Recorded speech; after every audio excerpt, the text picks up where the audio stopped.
Há exato 40 anos, em 8 de junho de 1982, o Ceará presenciou uma das piores tragédias da aviação mundial. O voo VASP 168 saiu de São Paulo com escala no Rio de Janeiro e deveria ter pousado no aeroporto de Fortaleza às 3h10 da manhã daquela terça-feira chuvosa.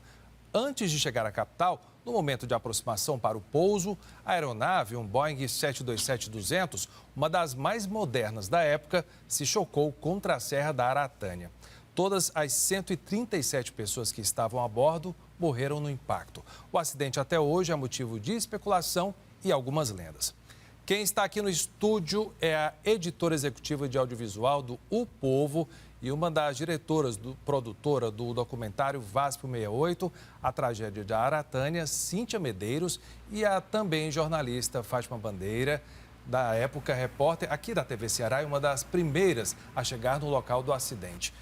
Agradecer às duas pela presença aqui no Cena Pública. Muito obrigado, viu? E eu quero lembrar aí a você de casa que, após o bate-papo que a gente vai ter aqui no estúdio, você confere o documentário na íntegra. Cíntia, eu vou começar aqui com a Fátima, porque eu acho que você conversou algumas vezes, talvez, para fazer o documentário, mas todo mundo deve ter essa curiosidade de saber como é que foi chegar e ver essa cena lá no dia 8 de junho, há 40 anos.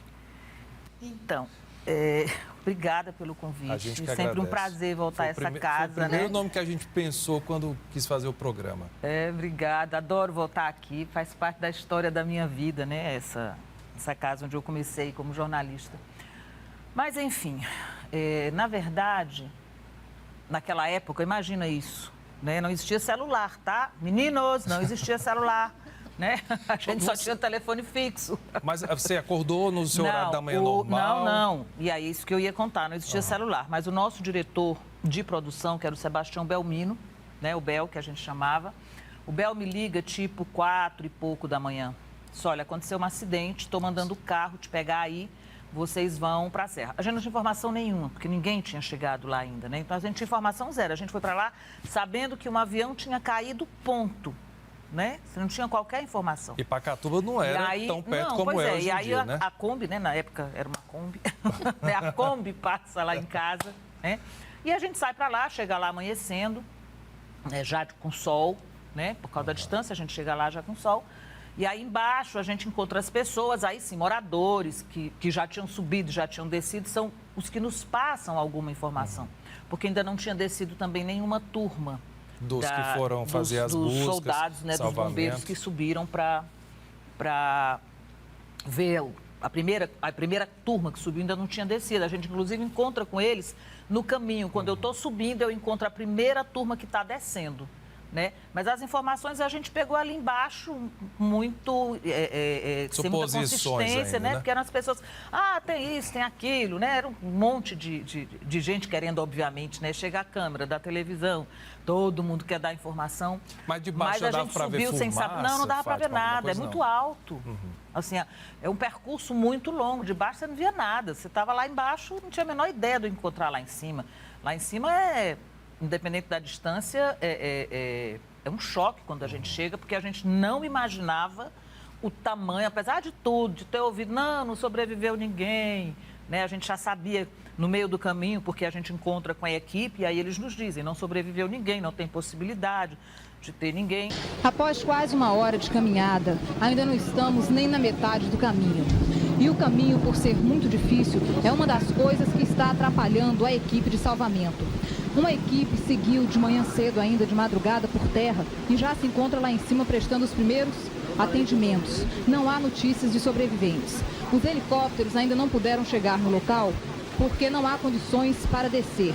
Existe uma equipe abrindo uma clareira para que os helicópteros possam transportar os restos dos tripulantes do avião. Essa equipe não vinha trazendo nada, assim? Não, eles estavam descendo para informar o comando. Lembra, não existia meios de comunicação. Então, eles estavam descendo para informar o comandante como é que estavam as coisas lá em cima, porque ainda estavam montando, ao longo do dia, montado uma base no estádio da cidade. Então, eles estão descendo para dar as informações para dizer, ó, tá, montar é assim, a operação, né? E vamos montar a operação. Então, a gente não tinha praticamente nada. As próprias dificuldades de acesso, né, Fátima? Porque era mata fechada. Mata fechada. Hoje em dia existe uma trilha que chega até lá. Mas naquela época a trilha ia se fazendo... Não tinha trilha, a gente ia subindo. Ali naquele momento, né? A gente teve a sorte de ter uma equipe também da segunda equipe subindo. E aí a gente foi atrás da equipe da segunda equipe que estava subindo. Eles subiram mais rápido que a gente, obviamente, né? Mas a gente foi na trilha deles, porque era isso. Não existia trilha formada aqui, ó, o caminho lá para o acidente.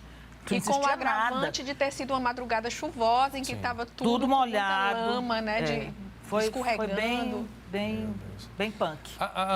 A dúvida que eu tenho, a gente foi, a TV Ceará foi mesmo a primeira equipe a chegar lá? Ela não foi a primeira, ela foi a única. A única, melhor ainda. Por quê? Porque então as imagens são exclusivas. As nossas imagens são exclusivas, elas rodaram o país inteiro. Nós fornecemos para o país inteiro, ninguém tinha. Como é que a gente chega lá? Essa equipe que desce, quando chega lá embaixo, fecha o acesso. Nós subimos, porque nós subimos com a segunda equipe antes da primeira chegar embaixo e a polícia mandar fechar tudo. Então, depois foi tudo fechado, ninguém mais subiu.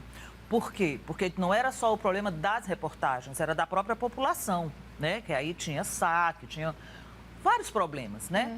E aí a polícia não deixou mais ninguém subir.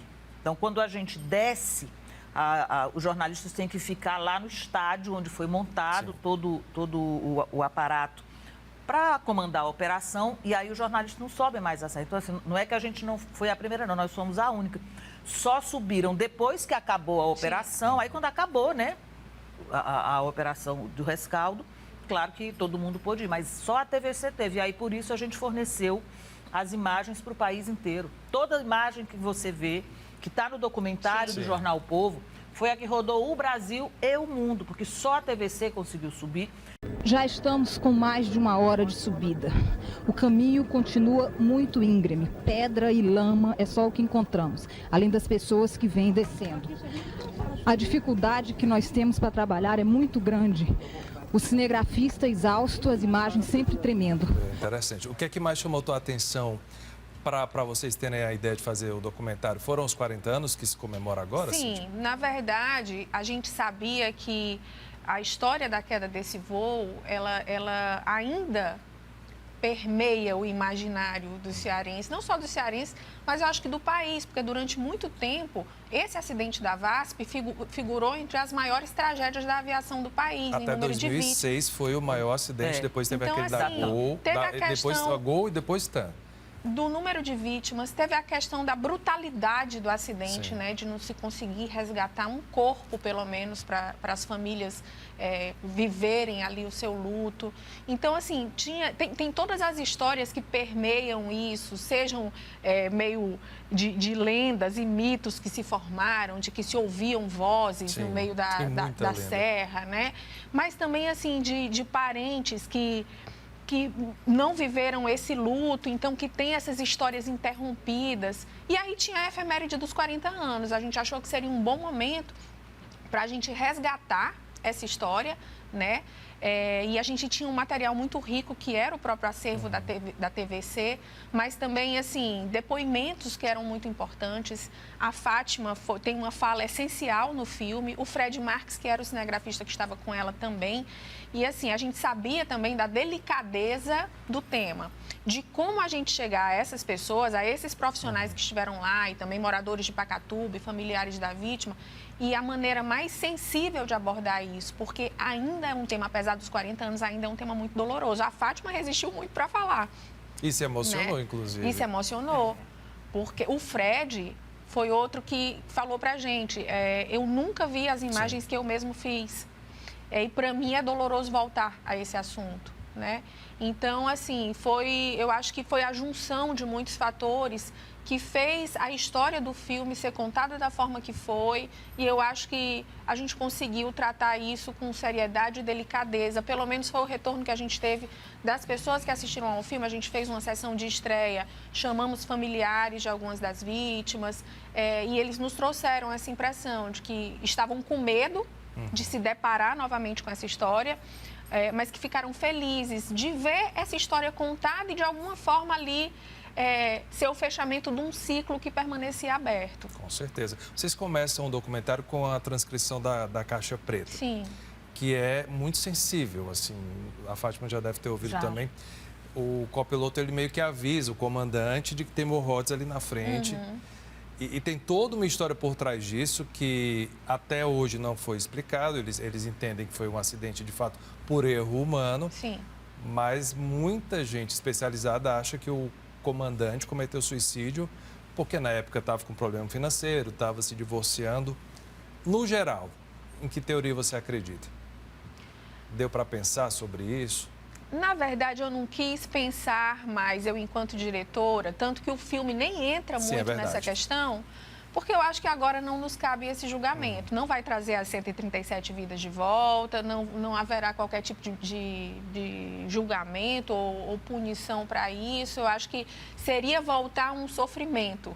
Né? Então, a gente preferiu contar histórias sobre essas diversas perspectivas, né? Dos moradores de lá, que viveram aquele momento, dos profissionais que trabalharam.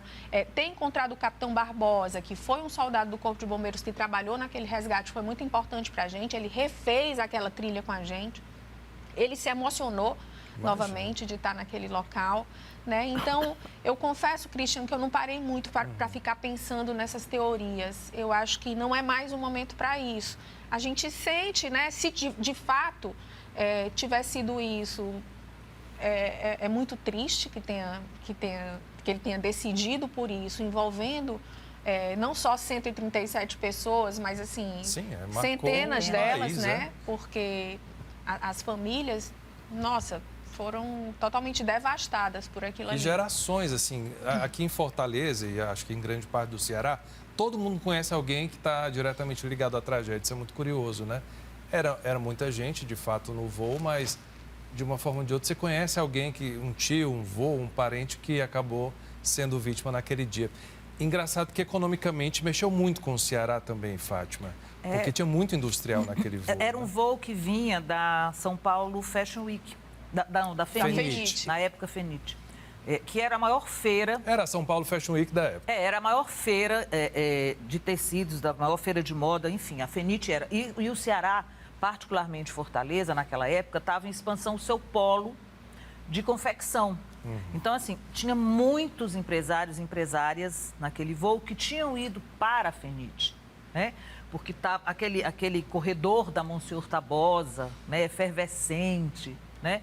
Então, assim, tinha ido muita gente. E estavam todos voltando juntos, né? Porque foram para o mesmo evento. Então, foi um baque na economia, né? De verdade, porque acho que a Ledinha que fala no documentário, ela fala a Ledinha fala sobre isso, a Leda Maria, né? Muitos empresários. E empresas se acabaram ali também, porque alguns não tinham quem tocasse os negócios. Então, foi um impacto também financeiro, que é obviamente percebido depois, né? Naquele momento do drama, do trauma, né? Da emoção, ninguém tocava nisso. Mas, posteriormente, amadurecendo e com algum distanciamento histórico, para a gente avaliar o que é que significou aquele acidente na história do Ceará, né? Então, tem vários aspectos e acho que talvez por isso, Cíntia, ninguém esquece, né? São tantos aspectos envolvidos, além das lendas todas essas, inclusive, ele cometeu suicídio. Na época, isso era uma coisa que era toda hora falado, que ele tentou suicídio. Eu, particularmente, não acredito nisso, né? Até pelo que você ouve do som, assim, não percebe que ali tem... Não quero ver, não tem. Ele avisa e pá, né? Não dá nem... Já se choca. Já se choca, né? Como é que deu tempo, né? Então, assim, eu acho que não tem, acho que foi de fato um erro humano, né? Infelizmente, né? Uma tragédia enorme, mas teve várias consequências e eu acho que talvez por isso, mesmo passados tantos anos, tendo acontecido outros acidentes no país, esse acidente ainda é muito emblemático. Total. Que hora você voltou para casa naquele dia? E como você voltou? Ficamos lá eu fiquei até de tarde. Eu saí de lá quando o Belmino chegou, porque aí o Belmino foi me substituir já de tarde, porque nós subimos. Primeiro que só o caminho era 1 hora para subir, sei lá, 2 horas, não lembro mais, mas era outro tempo para subir e outro para descer. Então, assim, lá em cima a gente ficou ainda um bom tempo. Até hoje eu não sei como o Fred conseguiu. Gente, vocês não têm noção do que era aquilo. Eu não consigo imaginar como o Fred conseguiu gravar. Eu desmontei lá em cima. O Fred conseguiu gravar, eu não acreditava. Tem uma cena horrorosa que não passa no documentário. Nós tiramos. Não é? Eu não sei como o Fred conseguiu fazer aquilo. Porque é terrível o que a gente encontra lá em cima. E ele foi muito profissional. Porque fazer aquelas imagens que o Fred fez, e acho que por isso ele não consegue nunca ver. Porque foi, foi um choque muito grande quando a gente chega. Então, assim, nós subimos 2 horas de subida, sei lá, mas não sei quanto de descida, e o tempo que a gente ficou lá em cima, então... E depois fui para o estádio, porque eu ainda faço uma entrevista no estádio com o comandante da operação. Então, acho que de tarde eu voltei, quando o Belmino chega, porque lá ficou direto. E aí quem vai me substituir é o próprio Belmino, que tinha me avisado de manhã e fica lá, e acho que também está no documentário. Sim, não sei se está o Belmino. tem um trechinho dele, né? Lá. Só voltando a falar do Fred... Claro. Nessa sessão de estreia do filme que nós fizemos, nós convidamos a Fátima, convidamos o Fred, convidamos todas as pessoas que participaram do filme. E o Fred não quis ir. Eu fui, porque eu estava muito angustiada, mas assim que terminou eu fui embora. Eu vi que ia ter o debate, assisti e fui embora. Ele não quis ver, então assim, de fato... e esse filme continua passando na cabeça dele, talvez por 40 anos, né? Ele diz que não tem dia que não consiga lembrar daquelas imagens. Mas que ele, enquanto cinegrafista, era a missão dele ali fazer aquele registro, né? E fez bem feito. E tem uma curiosidade, o Fred foi cinegrafista da Fátima, da Cíntia foi meu também. Pegou aqui essas gerações todas. Fátima e Cíntia, a gente tem uma missão que talvez o pessoal de casa não entenda muito. E eu acho que esse negócio da internet mudou um pouco, que o repórter, ele virou meio que a notícia também, mas o básico é a gente contar a história que a gente está vendo ali e muitas vezes não é fácil. Como é que você conseguiu separar?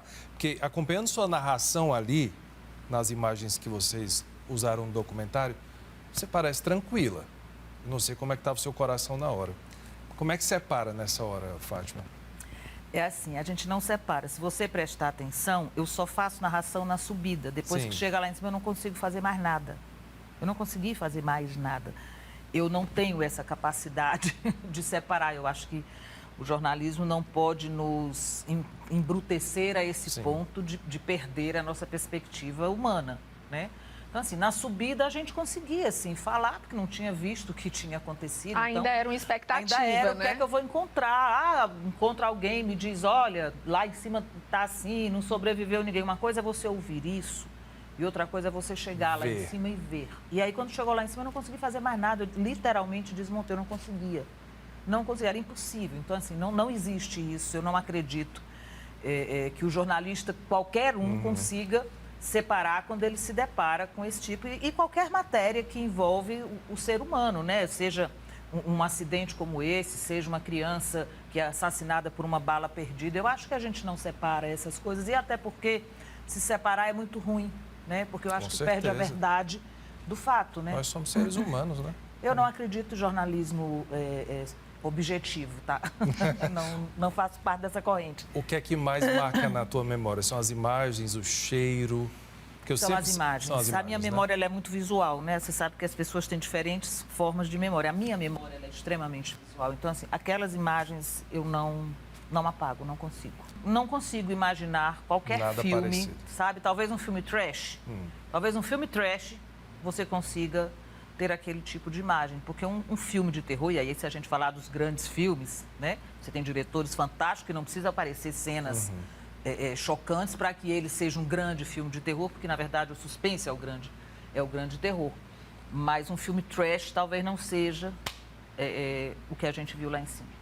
E eu acho que tem uma particularidade nessa narrativa que é do ponto de vista de moradores e pessoas da região que foram ao local para saquear o que tinha ali. Porque existia um comércio depois do durante acidente, muito tempo. Durante muito tempo, pessoas refizeram aquele caminho ainda em busca de objetos, porque uma coisa que hoje em dia não acontece mais, mas que à época era comum, era as pessoas viajarem com joias, né, muito prontas. Ainda eles mais quem estava nesse voo, né? Eles estavam vindo de um evento em que havia comércio, então tinham malas de dinheiro que havia sido negociado, tinham tecidos, brinquedos, tinham joias. Então, aquilo dali foi objeto de cobiça de muita gente.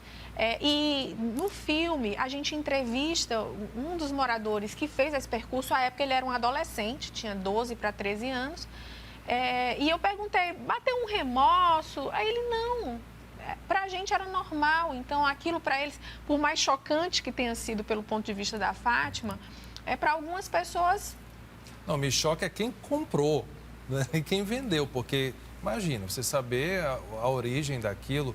Tem um relato de uma dona de casa lá que ela disse que ficou ouvindo alguém tinha adquirido uma bota. O marido dela foi lá para buscar algumas coisas, voltou para casa com um par de botas e ela disse que de noite começou a ouvir uns passos, né? E eles associaram que poderia ser dos donos daquela bota e ela pediu para ele dispensar as botas porque ela não queria viver aquilo. E ela também relata que outras pessoas que pegaram dinheiro e compraram algumas coisas nunca mais tiveram um sossego, né? Uma espécie de maldição, né? Uma espécie de maldição. O outro que nós ouvimos disse que não, que nunca ouviu falar dessas histórias. Então, assim, tem muita coisa do que é real, do que é imaginado, né? Ainda envolvendo essa história. Essas lendas, elas também tomaram conta durante muito tempo das notícias, que diz que logo que aconteceu o acidente, alguns moradores acordaram porque o estrondo foi muito alto, Sim. Teve tremor de terra, eles relatam, e viram uma procissão de pessoas vestindo branco, segurando uma vela, e todas se encaminharam para a igreja. Isso muita gente conta. Sim. Não sei se Sim. tem esse relato também. No filme não tem, mas na deve nossa ter ouvido, pesquisa isso apareceu. E outra coisa interessante é que a primeira cena que nós gravamos do filme foi no dia 2 de novembro, dia de finados. Nós fomos ao cemitério Parque da Paz para filmar aquela cova comum, né, que fizeram para todos os passageiros. Tem a lista de todos lá. E nós paramos, ficamos observando a movimentação das pessoas que passavam por ali. E praticamente todas as pessoas tinham um comentário para fazer em relação àquele local. Aqui é aquele acidente do Edson Queiroz. Aqui é aquele onde estão os mortos daquele acidente com o avião. Aqui não sobrou ninguém, só tinha pedaço. Todo mundo tinha um comentário para fazer e a gente ali quietinho só observando essa movimentação. Então, assim, como você disse no bloco anterior, essa história passou de geração a geração, com novos elementos, com novos componentes aí desse imaginário, com fatos reais, mas ainda está aqui no nosso imaginário. Presente, O Arthur, que é um dos diretores do filme, que tem 25 anos, né, dividiu comigo e o Demetri Túlio a direção desse filme. Uma coisa que eu me surpreendeu é que o Arthur, até fazer o filme, ele achava que o que tinha caído, o acidente do Edson Queiroz, era um jatinho que o Edson Queiroz estava viajando. Comercial. Assim, ele ficou surpreso quando soube que era um Boeing, em que morreram 137 pessoas, porque nas narrativas que ele ouvia, era o acidente do Edson Queiroz. Então, na cabeça dele, o Edson Queiroz tinha morrido e mais ninguém, né? Então, assim, são diferentes camadas de percepção a respeito dessa história e foi muito importante para a gente ir mostrando isso ao longo do filme. A visão dos moradores, a visão dos familiares das vítimas, dos profissionais. Eu acho que o filme, ele dá conta de mostrar todas essas visões. E muita sensibilidade. Você fica com medo de voar depois, Fátima? Não, eu sempre tive medo de voar. Eu tenho muito medo de avião. Mesmo antes desse episódio? Eu sempre tive muito medo. Eu sou filho de militar, meu pai era piloto da aeronáutica. Mas eu sempre tive muito medo de avião. Mas esse episódio, essa semana, tem mais um capítulo, né? A tentativa do Corpo de Bombeiros de retirar a turbina, né, lá do local e a reação da população, né, de não deixar retirar a turbina de lá. Eles queriam botar no Museu do Corpo de Bombeiros a turbina que ficou lá no local. Tiraram até do local original. Eu vi pela reportagem mas que desceram vocês acompanharam isso, né? A população foi relutante e não deixou. Porque, na verdade, aquele local simbólico, né, para Pacatuba. Apesar Santuário. da tragédia, ele virou um local simbólico e que tem os desdobramentos disso. Então, virou também atração de turistas, né, que querem fazer aquela trilha, querem ver o local onde a turbina permanecia, porque, na verdade, tinham várias outras peças do avião que ficaram por ali e que também foram sendo levadas para serem vendidas em ferro velho. E a turbina foi a única coisa que ficou e que resistiu esse tempo. Né? Então, havia uma curiosidade e isso alimentava, de uma certa forma, uma movimentação ali na região. Quando os bombeiros... a gente estava num dia de filmagem comum, foi pura coincidência, nós chegamos no momento em que eles estavam fazendo a retirada da turbina do local. O que a gente ficou sabendo depois, e está em reportagem publicada pelo Jornal O Povo nessa segunda-feira, é que quando os moradores souberam que os bombeiros estavam retirando essa turbina, houve uma série de ligações, né, inclusive do proprietário da área onde a turbina está. Que é um sítio lá, eu acho. Que é uma propriedade privada. As pessoas fazem trilha, mas é uma propriedade privada. E aí mandaram estancar na hora aquela operação. A turbina não deveria sair de Pacatuba. Porém, ela já tinha saído do local original onde ela estava. Né? E até chegaram a circular alguns vídeos de que os bombeiros, depois de ter feito todo aquele esforço para tirar, chegar com ela em determinado ponto e saber que não poderiam seguir adiante, jogaram a turbina de qualquer jeito. Sim, eu vi essa imagem, inclusive. Esse vídeo andou circulando nas redes sociais. Pareceu um pouco de falta de respeito, enfim. Algumas pessoas interpretaram assim, né? E a ideia era tirar aquela turbina para levar para o Museu dos Bombeiros, mas há um entendimento de que, assim, aquela turbina não precisa ser uma peça de museu, né? O museu pode estar... É o próprio local. Olha, para você ver o tamanho dessa tragédia na época, o Papa mandou uma mensagem aqui para o arcebispo de Fortaleza para ler. Enfim, foi mundial, de fato, né? O alcance foi mundial. Tem algumas curiosidades. O comandante, como eu falei há pouco, ele estava passando por um divórcio, estava com um problema financeiro. E o copiloto que estava ao lado tinha acabado de voltar de uma dispensa, não sei se você sabe disso. Ele tinha sido dispensado porque tinha tomado o controle de um outro comandante da mesma aeronave durante um pouso. Talvez por um erro do outro comandante que ele estava voando, ele foi lá e tomou a rédea. E existe uma hierarquia muito forte na aeronáutica, né?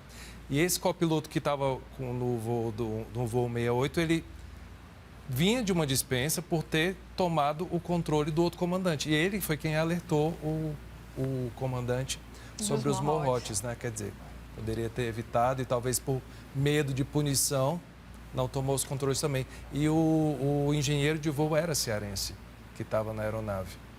Então, assim, tem muita coisa em torno desse acidente que são desdobramentos que a gente vai descobrindo ao longo do tempo. A VASP faliu, com isso ainda ficaram 8 processos para se resolver. Não vai ter solução, pelo jeito, né? Aqui no Ceará, acho que muita gente conseguiu, porque teve o doutor Djalma como representante, né? Enfim, fica o legado aí. O que eu sei, Cristian, é que quando a gente terminou de fazer o filme, a gente viu que ainda tinha tanta história para ser contada que não ia caber naquela 1h20 de história. Eu imagino. O que é que fica de recado para a vida, Fátima, depois de passar por uma situação dessa que eu acho que pouquíssima gente, graças a Deus, vai enfrentar na vida, de ver tanta coisa ruim? Eu não sei se fica mensagem para a vida, além de que a vida é a coisa mais importante que a gente tem, mas acho que profissionalmente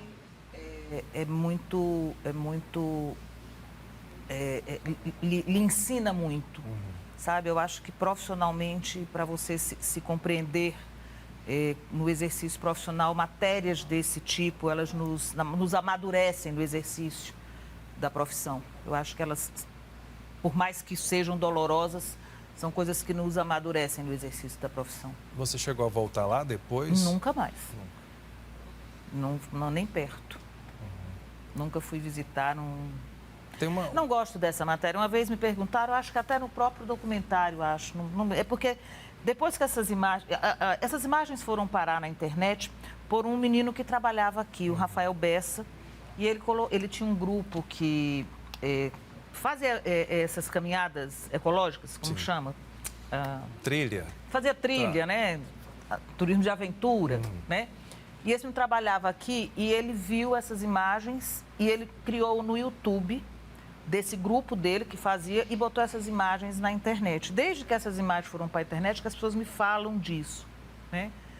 Mas assim, eu não...